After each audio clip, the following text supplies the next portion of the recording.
The Premier League starts this Sunday, and in this video, I'm going to be giving you my 2023 Premier League predictions. From 20th to 1st, we're going to see how many we can get right this season. So let's quit all the waffle and let's get started. In 20th place, I've gone for Bournemouth. The newly promoted side have just come up from the Championship, and they looked very good last season, but I don't know if they can carry that form into this season. There are question marks about their recruitment and signings, but with players like Dominic Solanke, David Brooks, and Anthony on the wing, they definitely have some goal scorers in the team. As well as that, they were also the best defensive team in the Championship last season, conceding only 39 goals in 46 games. However, I don't think it will be enough for Bournemouth to compete in the Premier League, and I think they'll end up going straight back down. In 19th place, this was a hard one to choose, but I've actually gone for Leeds United. A lot of people think they'll be safe this season. However, with the loss of Rafinha and Calvin Phillips to Man City and Barcelona, I do think they'll struggle. Even with Bamford up front, I do think that he is still injury prone, so they won't have a out and out striker, and I think Harrison is their only attacking option on the wing. They're very leaky defensively, and I do think that this might cost them. This prediction could come back to bite me, but I'm going to stick with it. In 18th place, something that people won't predict, I've put Everton. After having a terrible preseason with Frank Lampard in charge, I do think that they don't have the manager or the players to keep it alive. With the loss of Richarlison, I do think that they have lost their flair player, and I don't know who's going to be able to bail them out next season. So yeah, that's why I've put them in 18th place. In 17th place, I've gone for Fulham. Now, if you asked me this 2 months ago, I would have definitely said bottom of the Premier League, they were going to get relegated. But I think with I've struggled to look past their business.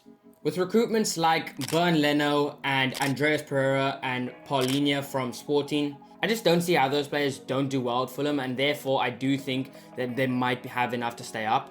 In the past, Fulham have strengthened to stay up in the Premier League, and it's never really worked for them. However, I can't look past the signings this summer. Could they break the yo-yo curse? In 16th place, I've gone for Nottingham Forest. Now, they've made a lot of good recruitments this summer, including the big signing Jesse Lingard and Dean Henderson from Manchester United. Now, even though a lot of their players were on loans for them last season, I do think the recruitment that they've made have enough quality to keep them in the Premier League. They also look like a very exciting team from what I've seen in the Championship, and it'll be interesting to see how they do. In 15th place, I've gone for Crystal Palace. Now, a lot of people will be like, why are you putting them lower than what they were last season? Surely there's only improvement from last year. But I genuinely think with the loss of Conor Gallagher, they will struggle this season. I've always rated Patrick Vieira as a manager. However, he might struggle from second season syndrome this season. I don't think it will be enough to take them down, but I definitely see them struggling, especially in that midfield area where they look pretty weak. In 14th place, I've gone for Brentford. Some people might say I put them quite high, but I think that this is actually a fair assessment on them. Even though they've lost Christian Eriksen to Manchester United, I do think that they might have enough in the tank to survive another season in the Premier League. I think Ivan Toney gets you goals, and I think he'll be able to do it enough to keep him in the Premier League. They look like a really solid team under Thomas Frank, and I just think it'll be enough to keep them up. They look like an exciting team. Hopefully they don't suffer from second season syndrome. In 13th place, I've gone for Southampton. Not much to talk about this. Very mid-table club, Southampton. I could see them dropping lower. But however, I think with Hasenhüttl in charge, I do think that he consistently gets them out of the relegation scrap. And he's a solid manager. He just doesn't have enough backing from the board in the hierarchy. So I don't think they can progress from last season, really. But I think that they'll still stay around mid-table. In 12th, I've gone for Wolves. Now, this one was actually a really tough one, but if you look at the form in the last season, they were not particularly great. I think they picked up very few points at the business end of the season. However, I do think that the players that they have, keeping Ruben Neves, having Jose Sa in goal, I do think that Bruno Lage has a play style that he wants and a philosophy that he wants to implement. And I think that he's not finished with that yet. I think that was just the first season to see what he could do. I think that they need more in terms of like business and signings. However, I do think it will be enough to get them mid-table, but not enough to put them above Leicester, who I've put in 11th place. Leicester are a very unpredictable club because we obviously saw them a couple of years ago being challenging for Champions League, Europa League, whatever. And the past season, they've actually fallen off a lot. With Vardy getting older and not getting as much game time and not being able to play as much game time, I don't think that they are as prolific and as strong as they used to be. Brendan Rodgers is trying to build something with them, but I do think it'll take a few more years to get there. So I've put them in 11th place. If they can hold on to James Maddison, I definitely think they can climb higher. However, I've put them in 11th place because of the teams that I'm going to show now. In 10th place, I've gone for Brighton. A lot of people might think, like, what are you doing putting Brighton in 10th? But I do think they're a very solid team. I've watched them a lot over the past 3 years. And I think Graham Potter's got them playing fantastic football. If you go watch my recent videos, you definitely will see that I rate him as a manager. I think the players, the signings, they've done decent business this summer. Obviously signing Dennis Undev. I don't know where he came from. But I think their midfield and overall team looks solid. And I do think it will be enough to get them 10th place. I just think the play style and the philosophy that Graham Potter has put in that Brighton side, they will be able to grind out results and will be able to climb above Leicester and Wolves. In 9th place, I've gone for Aston Villa. Having a full season with Steven Gerrard, I do think that they will improve off last season. And I don't think they will have as bad of a season as they did last season. I think the recruitment has been really good, signing Diego Carlos and signing Boubacar Kamara on a free. I do think that is a fantastic signing, and I do expect him to thrive. I don't know if they can break into Europe just yet. However, I think this will be a transition season for Steven Gerrard's side, and I do think they will improve throughout the season, and I think that they should be looking to make that step up after this coming season. In 8th place, I've gone for Newcastle United. Now, obviously, with their new owners that came in last season, they definitely have money to spend and improve. And with Eddie Howe in the team, I definitely think that he can take this team to a whole new level with the signings that they're able to make, like Sven Botman, Nick Pope. I do think that those are very good recruitments. However, I don't know if they can just beat the likes of West Ham, United, Arsenal, whatever. I don't know if they can get to that level just this early. I think they still got some way to go because they don't have as much of an attraction as those big clubs. So yeah, I've put them in 8th place, but they definitely could go higher if they sign a few more fantastic players. In 7th place, the inevitable West Ham. Now, I feel like they are a very steady club, staying in around the 7th, 8th, and 9th place. I've put them in 7th place because I think they are a very compact team under David Moyes. I think the signing of Skamaka will be a really good signing for them, and I definitely think that he'll thrive under David Moyes' system. He's a fantastic striker and he's looking very good. However, I don't know if he can break into those top 6 where other teams are looking very strong, and I don't know if any team can really push the Uniteds, the Chelseas, the Spurs, and the Arsenals. I don't know if they can get to that level yet. However, if Arsenal, United, or Chelsea were to have like a shocking season, I do expect that. Obviously, United are the most likely to have that sort of season. But yeah, we'll see what happens from them. If they can keep Declan Rice, I definitely think that's a big advantage on them, and I think that they will be able to get 7th. Now, top 6, the hard one. Do I put Spurs? Do I put Chelsea? Do I put Arsenal? Do I put United? Do I put Liverpool? Do I put City? Well, that's probably unlikely. In 6th place, I've actually gone for my club, Manchester United. With the manager, Erik ten Hag, I do think that they are going to be playing a much more attractive style of football. However, they don't have the players. These players, some of them are good enough, some of them aren't. We don't have the balls to actually get rid of some of these players, and the recruitment this season has been appalling. Obviously not getting Frankie de Jong over the line, not strengthening attack where we desperately need to improve on. So I don't think they'll be able to break into the top 4 just yet. However, I do think if Ten Hag gets the backing and gets his players in, they could challenge for top 4. In 5th place, I've gone for Chelsea. A lot of people have put them in the top 4 automatically because obviously I think they are relying on that Champions League win for quite a bit. I think that they're not the side that they once were. They obviously have a world-class manager in Thomas Tuchel. However, the Chelsea team looks very incomplete. It looks like just a whole bunch of players that have been put into the same team. They don't look like a team. I think what you see with Arsenal and Spurs and Man City and Liverpool is you see a team that works together and that understand each other's attributes. Whereas with Chelsea, I think they've made good signings in Koulibaly and Sterling, and looking like they're going to get Fofana. However, I don't know if they're not gonna gel in one season. We saw that when they made like 8 signings in one window and it just didn't work until Thomas Tuchel came in and won them the Champions League. So I've put them in 5th place because I just simply don't think that they'll be at the level and at the same amount of teamwork as an Arsenal or Spurs. Now, I think you guys know the top 2 already. In 4th place, I've gone for Arsenal. Now, people think, Chelsea or 4th or Chelsea or 3rd, or why haven't you put Spurs there? I am very impressed with Arsenal's recruitment this season. I think that Gabriel Jesus will get them at least 15 to 20 goals this season. He looks very impressive in pre-season. And Mikel Arteta has got them playing a style of football which I didn't think he was capable of.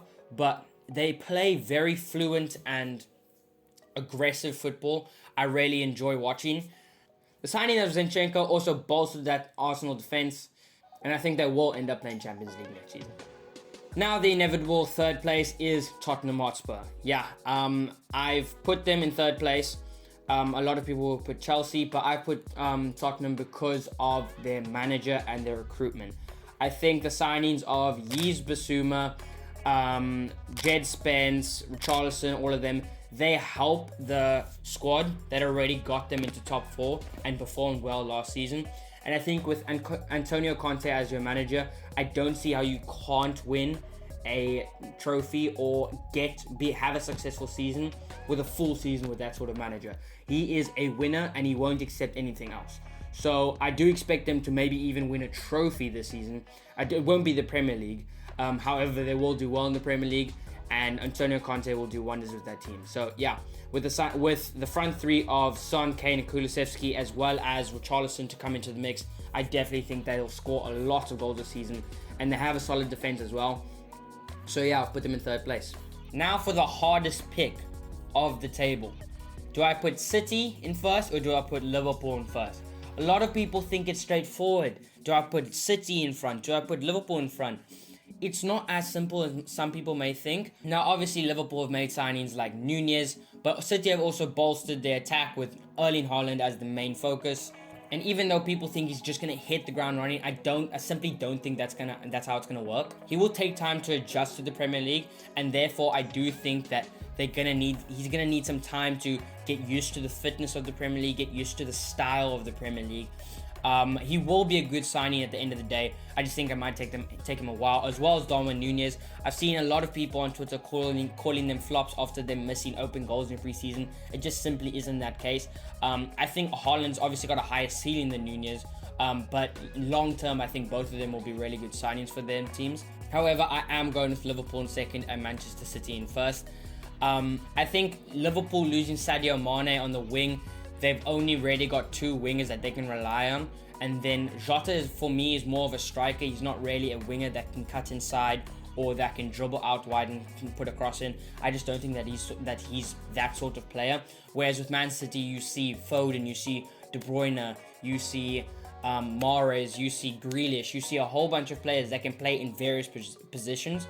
And I do think that their squad depth at the end of the day will win them the Premier League title. I do think this will be much closer than most people think. People think that City will win the league by like 8 points. I simply don't think this is true. I think that Liverpool will give them a good shot at it. And I think that it'll be closer to like 2-3 points. But I do think City will just edge it with their squad depth. So with that, I'm going to wrap up today's video. I hope you guys enjoy. What? We have more. Yeah, guys, also in this video, I'm going to be giving you guys my Golden Boot winner, my top assister, the first manager to be sacked, and the signing of the summer. So stay tuned. But before we get on to the rest of that, make sure to hit the like button and make sure to hit the subscribe button, because I do content like this. I do football shorts and I do a whole bunch of content that you guys might like. So if you guys are interested, make sure to go check my channel and also subscribe. Really means a lot, and we are so close to 400 subs right now. So if you guys could just smash the like button and get us to 400 subs, that would mean the absolute world. Okay, Golden Boot winner. Will it be Haaland? Will it be Nunez? Will it be Martial? Will it be Ronaldo? No, it won't be any of those. Because my Golden Boot winner is going to be Mohamed Salah. I think with Mane out of the fray, even though it might make Liverpool's team weaker, it'll make Salah stronger, it'll give him more confidence, and it will give them the opportunity to score more goals with him, and it will give them the opportunity to score more goals and definitely thrive under Jurgen Klopp again. So that's why I'm going for Mo Salah. I think that he could eclipse his goal scoring record. I genuinely think that. I think he'll get like 27 to 33 goals this summer. I could be completely wrong. Just my opinion on that. My top assister is hard to pick, but I'm going with Trent Alexander-Arnold. It's such a safe pick to go with him because you know that Liverpool squad is going to have the fullbacks just bomb forward. And I think Trent, with Trent, you get assists and you get goals. And I think with Salah on the right side with him, they definitely will have a lot of attacking on that right side. And therefore, I think that those two will just thrive in that system. So yeah, I've gone for Trent Alexander-Arnold, although I do think that Kevin De Bruyne will push him very, very close. The first manager to be sacked. Now, this is actually quite hard because there's a lot of managers that could be sacked. Like, you see Fulham a lot of the time when they're doing badly, they sack their manager. And obviously Marco Silva, so it'll depend on how he starts the season. However, I'm going to go with Frank Lampard. I just don't think he's the man for Everton right now. I think that with the players that he has, I don't think that he'll be able to play the style of football that he wants. I don't think he's even that good of a manager to take that Everton side, even if they did have good players, to take them to the next level and get them into the top half of the table. So yeah, I'm going to go with Frank Lampard, and I think they'll bring in maybe like a Sean Dyche, maybe because he's free. And I think that they'll end up getting down eventually. But yeah, we'll have to see. And then the last thing, we're going to go for signing of the summer. Now, there's obviously been a lot of good recruitment. There's been Erling Haaland to Manchester City. There's been Darwin Núñez to Liverpool. There's been Yves Bissouma to Spurs, which I actually think is a very good deal, by the way. But I'm going to be going for Jesse Lingard to Nottingham Forest. I really think that he's going to... No, I'm joking. I think the signing of the summer will be Gabriel Jesus to Arsenal. I genuinely think that with him being the main focus of a team, he will score so many goals and be such a good signing. We've already seen in preseason that he's energetic, he's able to score goals, he's able to create. And under City, I just don't think you really saw the full potential that Gabriel Jesus had. And I think that he'll definitely thrive under Mikel Arteta. So I definitely think that he will be the signing of the summer, just in terms of where he came, because we always knew he was a good player at City. It's now whether he can become a great player at Arsenal, and I really do think that Arsenal have found the striker that they desperately needed. So yeah, those are my Premier League predictions. Can you believe it? There's some definitely controversial takes in there, but those are the ones that I'm going to be going for. Let me know yours in the comments, and let me know if you think I got any of them wrong. However, I'm going to wrap up today's video. Make sure to like and subscribe, and make sure to check out my other content as well. I'm also going to be doing some watch-alongs for Manchester United games throughout this Premier League and I was about to say Champions League this season. Europa League, yay! Yes, anyway, I'm going to be doing Man United watch-along, so make sure you subscribe if you guys are interested in that sort of content. And yeah, I'm going to quit the waffle. Thanks for watching, guys, and I'll see you guys next time.